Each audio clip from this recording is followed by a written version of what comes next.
Hello, my name is Prakash Kumar. Yesterday, we have done the solution question number 2 and 3 of exercise 8.2 of chapter trigonometry of class 10th. कल हम लोगों ने exercise 8.2 class 10th का trigonometry का second and third question को solution कर लिया था. Now today I am going to solve the question number 4 of this is the last question of this exercise 8.2. Now question look at the board. कह रहा है state weather, मतलब कि question number 4 में बोला क्या गया है state whether the following are true और फॉल्स. यानी हमारा कह रहा है कि जो दिया गया है वो सही है या गलत. जस्टिफाई योर आंसर, अपने आंसर को आप जस्टिफाई करिए. तो हमारा पहला जो क्वेश्चन है फोर्थ का फर्स्ट का कह रहा कि साइन ब्रैकेट ओपन ए प्लस बी ब्रैकेट क्लोज, यानी कि इसका जो वैल्यू हो जाएगा इसके बराबर हो जाएगा, ये बात किया गया. या आप बोल सकते हैं कि इसका फॉर्मूला इसके बराबर होगा. तो बिल्कुल नहीं.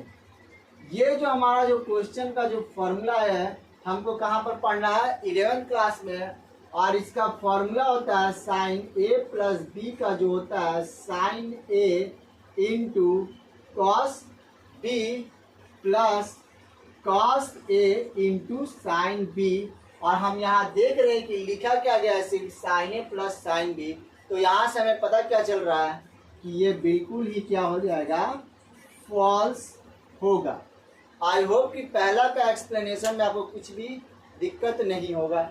नेक्स्ट क्या बोल रहा है हमारा जो सेकेंड फोर्थ का है the value of sine theta, मतलब जो साइन थीटा का वैल्यू होता है वो इंक्रीज होता है कब एज थीटा, यानी कि जैसे ही हम एंगल बढ़ाते हैं. तो हम लोगों ने एंगल के बारे में क्या बोला कि 0, 30 degree, 45 degree, 60 degree and 90 degree.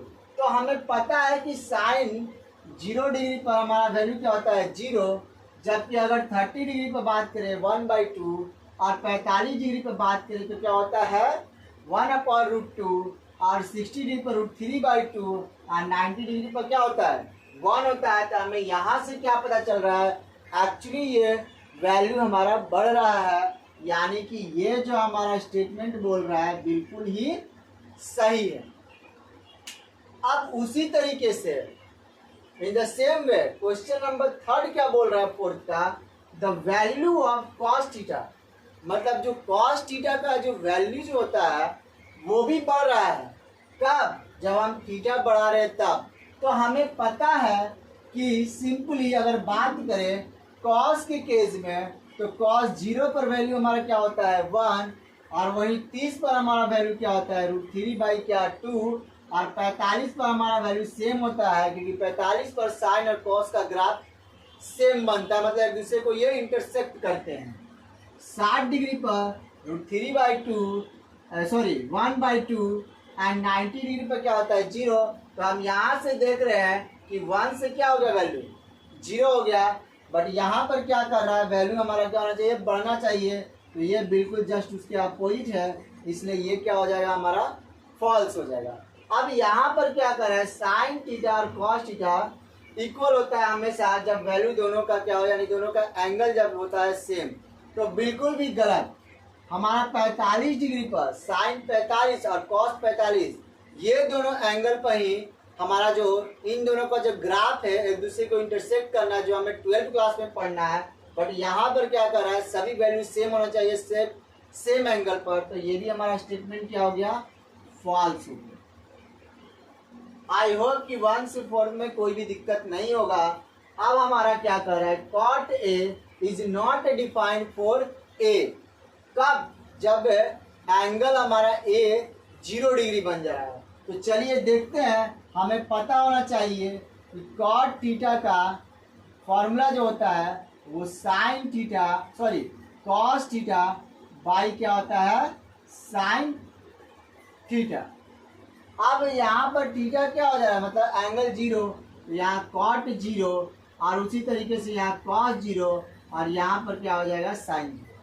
तो कॉस 0 का वैल्यू हमारा 1 और साइन का वैल्यू 0.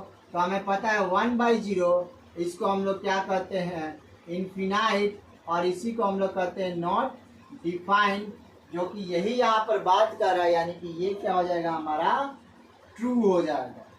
यानी फोर्थ का 1 to 5 में आपको किसी भी प्रकार का कोई प्रॉब्लम नहीं होगा सोल्यूशन में।